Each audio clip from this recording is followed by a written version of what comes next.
नमस्कार मित्रांनो, आजचं हे आपलं 10वं लेक्चर आहे. आधुनिक भारताचा इतिहास YCMU SYVA. मित्रांनो, 1857चा उठाव, संघटन, वाटचाल आणि व्याप्ती या घटकामधील शेवटचा उपघटक आहे उठावाचे स्वरूप व परिणाम, ज्याचा आपण आज अभ्यास करणार आहे. मित्रांनो, कालच्या लेक्चरमध्ये आपण इंग्रजांच्या विजयाची कारणे ज्याचे 8 उपघटक आपण काल अभ्यासले होते. मित्रांनो, आजच्या या घटकामध्ये उठावाचे स्वरूप व परिणाम यामध्ये उठावाचे स्वरूप आणि उठावाचे परिणाम हे दोन्ही उपघटक आपण आज अभ्यासणार आहे. मित्रांनो, तुम्हाला जर का हा व्हिडिओ आवडत असेल तर व्हिडिओला लाईक करा, शेअर करा, कमेंट करा, तुमच्या मित्रांसोबत शेअर करा. तुमच्या मनामध्ये काही प्रश्न असेल तुम्ही मला विचारू शकता. तर चला मित्रांनो, व्हिडिओला सुरुवात करूया. मित्रांनो, पहिला घटक आहे उठावाचे स्वरूप. शिपायांची बंड असे वर्णन करणाऱ्या लेखकांनी असे सुचवले आहे की विविध कारणांनी असंतुष्ट असणाऱ्या भारतीय शिपायांनी आपला राग व्यक्त करण्यासाठी केलेली ही बंडखोरी होती. त्यात व्यक्तिगत तक्रारींचा भाग होता. इंग्रजांचे झुगारून द्यायचे हा विचार त्यामागे नव्हता. सामान्य जनतेला या बंडखोराशी काही कर्तव्य नव्हते. थोडक्यात इंग्रजी सत्तेबद्दल आम भारतीयांच्या मनात आपुलकीची भावनाच वेगळी होती. मूठभर शिपाई फक्त भडकले होते. शिपायांची बंड व असंतुष्ट जनतेचा उठाव असे वर्णन करणाऱ्यांना असे सुचवायचे आहे की या उठावात सामान्य जनतेचाही सहभाग होता. कारण काही भारतीयांना तरी इंग्रजांबद्दल अप्रती वाटत होती. ही अप्रती वाटण्याची कारणे घडली नसती तर हा उठाव झाला नसता, असाही अर्थ होतो. राष्ट्रीय उठाव असे वर्णन करणारे लेखक असे सुचवू इच्छितात की इंग्रजांच्या गुलामगिरीतून सुटका करून घेण्याच्या दृष्टीने अखिल भारतीय पातळीवर हा उठाव घडून आला. त्यात केवळ शिपाई नव्हते, तसे स्वातंत्र्य मिळवायची ही कल्पना बीजरूपाने त्यात आढळते. जाणीवपूर्वक इंग्रजांविरोधी भूमिका घेऊन देशाला स्वातंत्र्य मिळवून देण्याच्या निखळ हेतूसाठी केलेला सशस्त्र प्रयत्न असा उठावाचा अर्थ स्वातंत्र्य समोर असा उल्लेख करणाऱ्या लेखकांना अभिप्रेत आहे. या पार्श्वभूमीवर भिन्न भिन्न लेखकांनी प्रतिनिधिक मते काय आहेत ते आता आपण पाहणार आहे. मॅलेसन या लेखकाने द इंडियन म्युटिनी ऑफ 1857 या 1878 ते 80 मध्ये प्रसिद्ध झालेल्या आपल्या ग्रंथात असे म्हटले आहे की फैजाबादचा मौलवी अब्दुल्ला नानासाहेब व झाशीची राणी लक्ष्मीबाई यांच्यामध्ये 1857च्या उठावापूर्वीच गुप्त वाटाघाटी झाल्या होत्या. त्याच्या मते हा उठाव राष्ट्रव्यापी होता आणि इंग्रज जर अपुऱ्या तयारीत असते तर फारच थोडे जिवंत राहिले असते व हिंदुस्थान ब्रिटिशांच्या हातून गेला असता. कॅम्पबेलने समकालीन सेनापती आपल्या आठवणीत असे म्हटले आहे की हे शिपायांचे निर्भय बंड होते. ते सुद्धा बेंगॉल आर्मीतील म्हणजे हिंदुस्थानी शिपायांची बंड होते. कामगारांनी संप करावा अशातला हा प्रकार होता. शिपायांचे वेळोवेळी लाड पुरवले गेले होते म्हणून ते शिफारलेले होते. चरबीयुक्त काडतुसांचे प्रकरण उद्भवताच बंद झाले. शिपायांना बंड करायचे नसून आपले इप्तीस साध्य करून घ्यायचे होते. मुजुमदार यांचे मत बिगर लष्करी लोक बंडात तेव्हाच उतरले की जेव्हा ब्रिटिशांचे प्रशासन संपुष्टात आले, ते देखील स्वार्थ साधण्यापुरतेच. प्रांतोप्रांतीच्या लष्करी टोळ्यात कोणत्याही दुवा किंवा व्यापक संघटनेची सुसंघटितपणा नव्हता. प्रत्येक गट सामाजिक उद्दिष्टांसाठी लढण्याऐवजी स्वार्थासाठी झगडत राहिला. शिपायांच्या बंडळीत गुंडही शिरले. सामान्य लोक देखील विधायक हेतूने बंडात उतरले नव्हते, तर विध्वंसक हेतूने लूट, कत्तल, दुसऱ्यांच्या संपत्तीची लुबाडणूक, जाळपोळ हेच मोठ्या प्रमाणावर चालू होते. व्यक्तिगत हेवादेवी व भांडणे, वैर यातून बदला घेण्याचे प्रकार झाले. जनतेच्या या बंडाळीला स्वातंत्र्याचे युद्ध म्हणणे हा सत्याचा आलाप आहे असे म्हटले पाहिजे. नर फाटक या उठावाचे वर्णन त्यांच्या भाषेमध्ये करतात. शिपायांची गर्दी. शिपायांना हा शुद्ध पुंडावा होता असे त्यांचे मत आहे. ते लिहितात की स्थूल मानाने धर्म एक असूनही जसा हिंदूला हिंदूचा जिव्हाळा नव्हता तसाच मुसलमानांना मुसलमानांचा सुद्धा जिव्हाळा नव्हता. अफगाणांवर गोळ्या झाडल्या नाहीत ही गोष्ट खरी मानली तरी शिपाया गर्दी चिरडताना मुसलमानांनी मुसलमानांना मदत केल्याची वस्तुस्थिती स्पष्ट आहे. मुसलमान, राजपूत, मराठे, शीख, जाट यांना स्वराज्याची ओळख होती. शिपायाला स्वराज्य ठाऊक नव्हते, त्याला धर्म तेवढा माहीत होता. हिंदू शिपायात मोठे प्रमाण ब्राह्मणांचे होते, यावरून त्याला धर्मशास्त्राचे ज्ञान होते. अशा भ्रमात न पडणे चांगले. मात्र ब्राह्मण म्हणून त्यांचे समाजात महत्त्व होते. परंपरागत आचारविचारालाच तो धर्म समजत होता आणि धर्माच्या निमित्ताने त्याने 1857 मध्ये इंग्रजांविरुद्ध हत्यार उपसले. त्याच्या उठावात मुसलमान सामील झाले होते. तेही धर्मरक्षणाची घोषणा करीत होते. परंतु सती जाण्याला बंदी, विधवा विवाहाला परवानगी, परदेशगण इत्यादी कायद्यामुळे मुसलमानांचा धर्म बुडणार नव्हता. डुकराची चरबीत चोपडलेले काडतूस हे त्याचे एक भयस्थान होते. राजकीय वर्चस्वाची हानी हे मुसलमानाचे खरे दुःख असल्यामुळे तो आपले राजकीय नव्हे तर धार्मिक वर्चस्व कमावण्याच्या ईर्षेने हिंदू शिपायांच्या उठावात मिसळला. उठावाच्या आराजकात मुसलमान समाज अनेक ठिकाणी हिंदूशी हाडवैराने वागला हे लक्षात ठेवल्यास हिंदू धर्माचे प्रेम त्याला कितीसे होते याचे अनुमान करता येईल. मुसलमान एकदा राज्य करीत असल्याने त्यांच्या ठिकाणी गमावलेल्या धर्मप्रधान राजकीय थोरवीविषयी इंग्रजांविरुद्ध दंश होता असे त्यांच्या शिपायागर्दीतल्या कामगिरीवरून म्हणावे लागेल. येथे वर्णिलेले सामाजिक व राजकीय स्थिती राष्ट्र शब्दाने सूचित होणाऱ्या एकजिन्सीपणाशी पूर्णपणे विसंगत असल्याने त्या शब्दाचे लेणे शिपायांवर उठावावर चढविणे उचित ठरत नाही. बंगालच्या फाळणीने, जालियनवाला बागेतील कत्लीने, बिहारच्या धरणीकंपातील हानीने सारा देश हादरला ही भारताच्या राष्ट्रीयत्वाची साक्ष पटवणारी उदाहरणे आहेत. शिपाई गर्दीला देशभर वरील उदाहरणाने अनुकूल लाभली नाही. फाटक शेवटी उपसंहारात लिहितात. इंग्रजांची थोडीफार हत्या, त्या हत्येच्या भीतीने इंग्रजांचा काही ठिकाण पळ व परिणामी तेथे काही काळ इंग्रजी राज्य लोपणे एवढेच काय ते शिपाई गर्दीचे विशेष आहेत. या गर्दीमागे स्वराज्य स्वातंत्र्य अशा राजकारणाचे भव्य तत्वज्ञान नव्हते. शिपाई हा सांगून सवरून अडाणी, त्याच्यापाशी राजकीय तत्वज्ञान नव्हते यात आश्चर्य नाही. परंतु शिपायाने ज्यांना पुढाकार दिला ते काही बाबतीत शिपायाहून जास्त मागासलेले होते. शिपायांनी शक्यतोवर युद्ध क्षेत्रात प्राण वेचवावे आणि त्यांच्या पुढाऱ्यांनी पळून जावे, लपून राहावे असे शिपाई गर्दीचे साधारण स्वरूप आहे. या मताला बरोबर काटछा देणारे मत स्वातंत्र्यवीर सावरकरांनी व्यक्त केले आहे. ते लिहितात, 1857च्या क्रांतीची प्रधान कारणे असलेली दिव्य तत्वे म्हणजे स्वधर्म व स्वराज्य ही होत. आपल्या प्राणप्रिय धर्मावर भयंकर, विघातक व कटप्रचूर हल्ला झालेला आहे असे यथार्थ रीतीने दिसू लागला. स्वधर्मशनार्थ जी दिनदिन ही गर्जना सुरू झाली, त्या गर्जनेत व आपल्या निसर्गदत्त स्वातंत्र्याला कपटीपणाने छिनावून आपल्या पायात राजकीय गुलामगिरीच्या शृंखला घातल्या गेल्या हे पाहताच स्वराज्य संपादनाच्या पवित्र इच्छेने त्या दास्य शृंखलेवर केलेला प्रचंड आघातच या क्रांती युद्धाचे मूळ आहे. स्वधर्मप्रीती व स्वराज्यप्रीती ही तत्वे हिंदुस्थानाच्या इतिहासात जितक्या स्पष्टतेने व उदात्तेने दिसतात त्याहून अधिक कोणत्या इतिहासात दिसणार नाहीत. परकीय व आपमतलबी इतिहासकारांनी त्या दिव्य हिंदूभूचे चित्र कितीही घाणेरड्या रंगात काढलेले असले तरी जोपर्यंत आमच्या इतिहासाच्या पानावरील चितोडचे नाव पुसलेले नाही, सिंहगडाचे नाव पुसलेले नाही, प्रतापदित्याचे नाव पुसलेले नाही किंवा गुरु गोविंद सिंगचे नाव पुसलेले नाही, तोपर्यंत ही स्वधर्म व स्वराज्याची तत्वे हिंदुस्थानात रक्तमाथा खेळून राहणारी आहेत.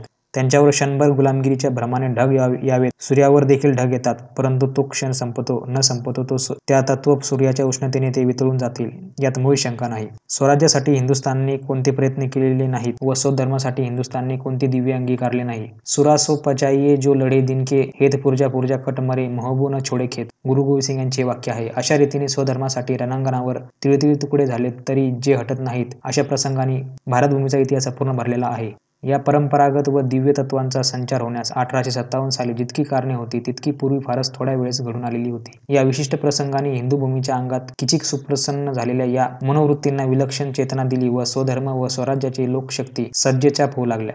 दिल्लीच्या बादशहांनी काढलेल्या स्वराज्य संस्थेच्या जाहीरनाम्यात ते म्हणतात, हिंदवासियांनो, जर आपण सर्वजण मनात आणू तर शत्रूंना क्षणार्धात धुव्वा उडवून देऊ व आपल्या प्राणप्रिय धर्माला व प्राणप्रिय देशाला पूर्ण भययुक्त करू. या वाक्यात असलेल्या दिव्य तत्वांसाठी जी क्रांती होते, आपल्या प्राणप्रिय धर्माला व आपल्या प्राणप्रिय देशाला बंधमुक्त करण्यासाठी जे क्रांतीयुक्त होते, त्या क्रांतियुद्धातून पवित्र असे जगात दुसरे काय आढळणार आहे? स्वदेश रक्षण, स्वराज्य संस्थापन व स्वधर्म परिपात्रण यासाठी दिल्लीच्या सिंहासनावरून प्रार्थना केलेल्या या स्पष्ट, दिव्य व स्फूर्तिजनक मंत्रातच 1857च्या क्रांतीचे बीज आहे.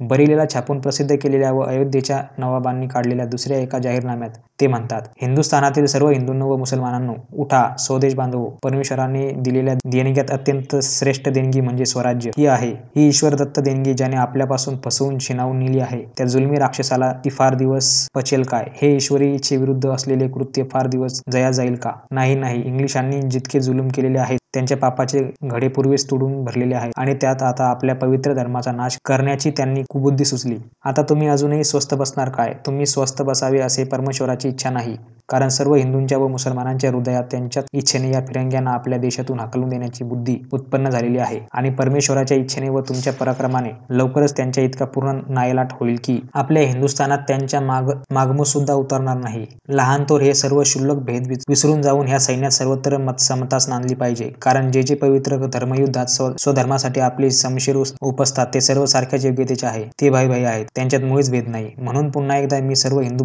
बंधूस म्हणतो की उठावं, परमेश्वरी व दिव्य कर्तव्यासाठी रणांगणात उडी घ्या. ही तत्वरत्ने पाहून ज्याला ह्या क्रांतियुद्धाची ओजस्विता भासणार नाही तो एक तर मंद किंवा एक तर भामटा असला पाहिजे. ईश्वरदत्त हक्कांसाठी लढणे हे मनुष्य मात्रेचे कर्तव्य होय आणि म्हणून आपल्या स्वधर्मासाठी आणि स्वराज्यासाठी त्यावेळेच्या हिंदी शूरांनी आपल्या तलवारी उपसलेल्या होत्या हे सिद्ध करण्यास याहून सबळ पुरावा तो काय देता येणार? भिन्न भिन्न स्थळी व भिन्न भिन्न काळी निघालेले जे जाहीरनामे या क्रांतियुद्धाच्या मीमांसेवर एक अक्षरही जास्त लिहिण्याचे कारण करू देत नाहीत. बऱ्याच लेखकांनी मात्र वर सांगितलेल्या दोन्ही टोकांच्या भूमिका न घेता त्यांच्या मध्ये गाठण्याचा प्रयत्न केला आहे. गो. स. सरदेसाई लिहितात, हा बनाव निव्वळ शिपायांचे बंड नव्हे किंवा हिंदी लोकांनी केलेले राज्यक्रांतीचे किंवा स्वातंत्र्याचे युद्धही नव्हे, त्यात दोहोंचाही अंश आहे. या बनावास शिपायांचे बंड अगर स्वातंत्र्याचे युद्ध ही दोनही नावे अवास्तव असून त्यास केवळ 57 सालचा क्षोभ मोगम नाव देणे उपयुक्त होईल. व्हिन्सेंट स्मिथ या इतिहासकारांनी या निदात अंशतः जनतेचा उठाव होता असेच म्हटले आहे. प्रा. ना. के. बेहेरे आपला अभिप्राय या शब्दात देतात, 1857 सालचे बंड तर केवळ शिपायांचे असते तर 20 सप्टेंबरलाच त्यांची परिसमाप्ती झाली असती. हे बंड प्राधान्य करून शिपायांचे होते यात शंका नाही, परंतु ते केवळ शिपायांचे बंड नव्हते, ते स्वातंत्र्य युद्धही नव्हते. सामान्य जनता मनाने कदाचित नसली तरी कृतीने बंडाविषयी उदासीन होती. उलट अनेक हिंदी लोकांनी इंग्रजांच्या परोपरीने मदत केल्यामुळे अनेक इंग्रजांचे प्राण बचावले व बंडवाल्यांवर चालून जाणाऱ्या फौजेला अनेक हिंदी लोकांनी पुरोपुरीची मदत केली. कोणी रसद पुरवली, कोणी बंडवाल्यांना मार्ग सांगितला, कोणी बंडवाल्यांच्या चुगल्या केल्या तर कोणी बंडवाल्यांना पकडून दिले. हिंदुस्थानातील सामान्य जनता तरी स्वातंत्र्याविषयी, राज्ययंत्राविषयी पूर्वकालीन उदासीन असे. देशात केवढीही क्रांती हो, सामान्य लोक आपल्या शेतीभातीच्या जीवन व्यवसायात मग्न असतात. 1837 सालच्या बंडाला सामान्य जनता उदासीन असल्यामुळे त्याला स्वातंत्र्य युद्ध म्हणता येत नाही. परंतु ज्यांची राज्ये लॉर्ड डलहौसीने अन्यायाने खालसा करून येथे कंपनीची घडी नुकतीच बसवली होती, तेथील जुन्या राजवटीतील दुखावलेल्या व्यक्तींशी या बंडात सामील घेऊन इंग्रजी सत्तेला शक्य तेवढा विरोध केला आणि जमल्यास इंग्रजी सत्तेचे उच्चाटन करून त्या जागी आपली सत्ता पूर्ववत स्थापण्याचा कसून प्रयत्न केला. झाशीची राणी लक्ष्मीबाई व नानासाहेब पेशवे अशा असामान्य कर्तबगारीच्या धाडशी व पराक्रमी व्यक्तींनी बंडात उडी घेतल्यामुळे शिपायांचे बंड केवळ शिपायांपुरते मर्यादित न राहता त्याला व्यापक स्वरूप प्राप्त झाले आणि त्यांच्या उदाहरणाने औंधची बेगम व मौलवी पाटणा येथील कुंवर सिंग, अमेथीचे राजा लाल महादव सिंग, शंकरपूरचे बेनी माधव सिंग, बांद्याचे नवाब ही सर्व मंडळी आपली गेलेली सत्ता, राज्य व वैभव परत मिळवण्याकरिता आपल्या अनुयायांसह बंडात सामील झाली. त्यामुळे बंडाला राज्यक्रांतीचे रूप आले नाही, तरी इंग्रजी सत्तेमुळे दुखावलेले बरेच पराक्रमी व धाडशी लोक बंडाला सामील झाले व बंडाला 2 राजकीय पक्षांतील युद्धाचे स्वरूप प्राप्त झाले. त्याचप्रमाणे 1857 सालच्या बंडाला हिंदुस्थानचे स्वातंत्र्य युद्ध असेही नाव देता येत नाही, कारण दक्षिण हिंदुस्थान सामील झाले नाही व उत्तर हिंदुस्थानातील एक लहानसा टापू सोडून सामान्य जनता बंडाविषयी उदासीन होती. उलट शीख व गुरखे शिपायांना इंग्रजांच्या अतोनात सहाय्य करून व आपले शक्ती सर्वस्व एकवटून बंडाची पाळीमुळे खणून काढण्यास दुजोरा झाला. हिंदुस्थान हा आपला सर्वांचा देश व आपण सर्व हिंदू अशी भावना त्यावेळी जागृत असती तर हा प्रकार घडला नसता. हिंदी लोकांविरुद्ध लढले नसते. सारांश, एक राजवटी बदलून दुसरी स्थापन करू पाहणारी ही राज्यक्रांती नव्हती किंवा असली तरी तिचा व्याप फारच लहानशा टापापुरता मर्यादित होता. हिंदुस्थानाने ती कल्पना पटवून उचलली नाही. त्याचप्रमाणे हे केवळ इंग्रज इतिहासकार म्हणतात त्याप्रमाणे नुसते शिपायांचे बंडही नव्हते, कारण तसे असते तर त्यांचा दिल्ली शहर परत इंग्रजांनी काबीज केल्याबरोबर मोड झाला असता. ते इतके रेंगाळलेले नसते व त्याने इंग्रजांना इतका त्रासही दिला नसता. सरेंद्रनाथ सेनांच्या मते हा उठाव पूर्वनियोजित नव्हता व राष्ट्रव्यापी नव्हता. भिन्न ठिकाणी शिपायांनी केलेले उठाव एकाच वेळी झालेले नव्हते. काहीतरी नियोजन करून परकीय शक्तींची, विशेषतः रशियाची मदत मिळवण्याचा प्रयत्न शिपायांनी केला हे म्हणणे ही सेना मान्य करत नाही. बंडाळी करणारे सर्वच कट्टर देशभक्त नव्हते, त्यात गुंडांचाही समावेश होता. अयोध्या व रोहिलखंडात मात्र काही अंशी हा लढा व्यापक स्वरूपाचा होता. तरी देखील त्याला राष्ट्रीय उठाव असे म्हणता येणार नाही, कारण भारतीय राष्ट्रीयत्वाची संकल्पनाच मुळे तेव्हा गर्भावस्थेत होती.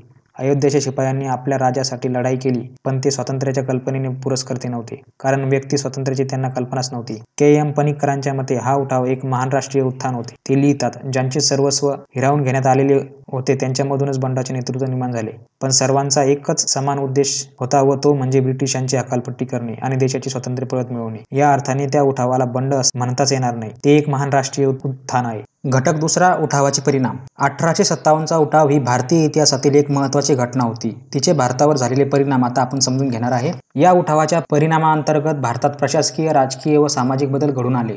उठावाचे तत्कालीन आणि दीर्घकालीन परिणामही विचारात घेता येतील, तसेच प्रत्यक्ष व अप्रत्यक्ष परिणामही अभ्यासता येतील. या सर्वांचे संक्षिप्त विवरण आपण या खालील मुद्द्यांमध्ये बघणार आहे. तर मित्रांनो, आता आपण यामध्ये काही मुद्दे बघणार आहे. तर पहिला मुद्दा आहे, उठावाचे उपशमन चालू असतानाच 1 नोव्हेंबर 1858 रोजी इंग्लंडची तत्कालीन सम्राज्ञी व्हिक्टोरिया हिच्या नावाने एक जाहीरनामा भारतात प्रस्तुत करण्यात आला. यालाच राणीचा जाहीरनामा अशी संज्ञा आहे.